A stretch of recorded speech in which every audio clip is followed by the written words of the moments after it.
This podcast is produced by the Harwood Productions Podcast Network. To learn more about the network and to find more of our shows, visit us online at www.harwoodpodcast.com.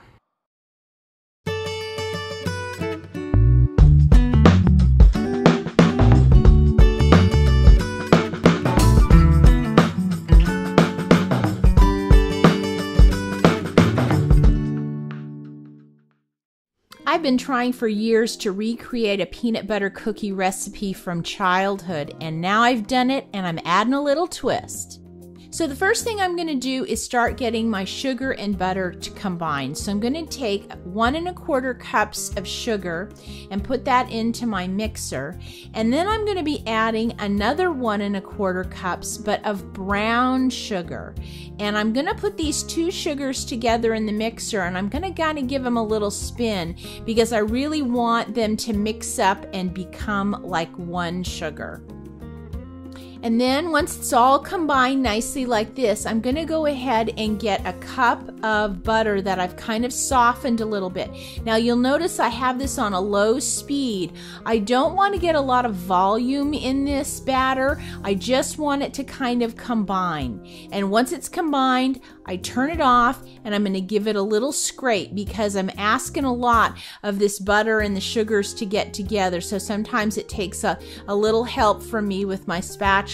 But you'll notice it should be kind of almost like a grainy paste. Now, like I've mentioned, we don't want any air on this. So once it gets to this point, turn your mixer off. Then I'm going to get my eggs ready. Now I'm going to crack 3 eggs, but you'll notice I crack an egg in a little bowl and then I transfer it to another bowl. And the reason I do this is just in case any shells or anything get in the egg, I haven't ruined all the other eggs that I've cracked. Then I'm going to take my eggs, I'm going to put my mixture on slow, and I'm going to add them a little bit at a time to that butter and sugar mixture. And again, notice I'm not going for fluffy, just combined. Now we're going to add some peanut butter. So turn the mixer off and I'm going to use 1 cup of peanut butter. Now I'm using a smooth peanut butter, but you can use really whatever you like. But go ahead and get it into the mixing bowl. And then we're going to add 2 teaspoons of vanilla. Now once you get your vanilla in, we're going to get the mixer going, but again on a slow speed. We just want this to mix up. We don't want to get any air in this dough at all. Now I'm going to go and get my dry ingredients together, and for this, in a sort of medium-sized bowl, I'm going to add 2 cups of flour, and then I'm going to get some baking soda out, and I'm going to put in 1/2 teaspoon of baking soda. And then I'm just going to put in a little bit of salt, about 1/4 teaspoon. Now once I get the salt in, I'm going to grab my little whisk and I'm just going to kind of mix that all together. That way when I put it into the mixer, I don't have to worry about little pockets of soda or salt. Then I'm going to go back to the mixer. Notice it's not running, it's off. I put all the dry ingredients in, put it on a real slow speed, and I want to get it about to this point. And then I'm going to stop it and I'm going to add some peanuts. Now this is what's going to give it its crunch. I'm going to add 1 cup of peanuts, and again slow speed just for a couple of seconds just to get them mixed together. And then I'm going to pull it off and use my spatula just to make sure that all the peanuts are all through that batter.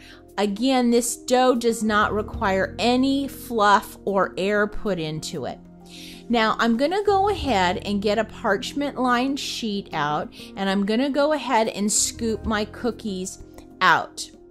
Now, once you get a dozen put out on the cookie sheet, you're going to want to take the cookie dough and you're going to want to pop it straight away into the refrigerator.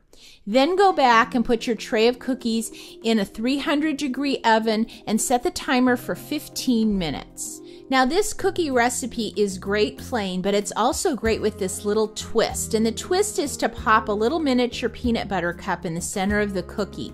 Now to do that, today I'm going to make half of the batch of cookies plain and half with the peanut butter cup. But I need to take these chocolates and peel them and put them in a cup and pop them in the freezer so so that they get nice and cold. Here's why. After 15 minutes, when I take the cookies out, they are really, really hot, but they're not cooked all the way through yet.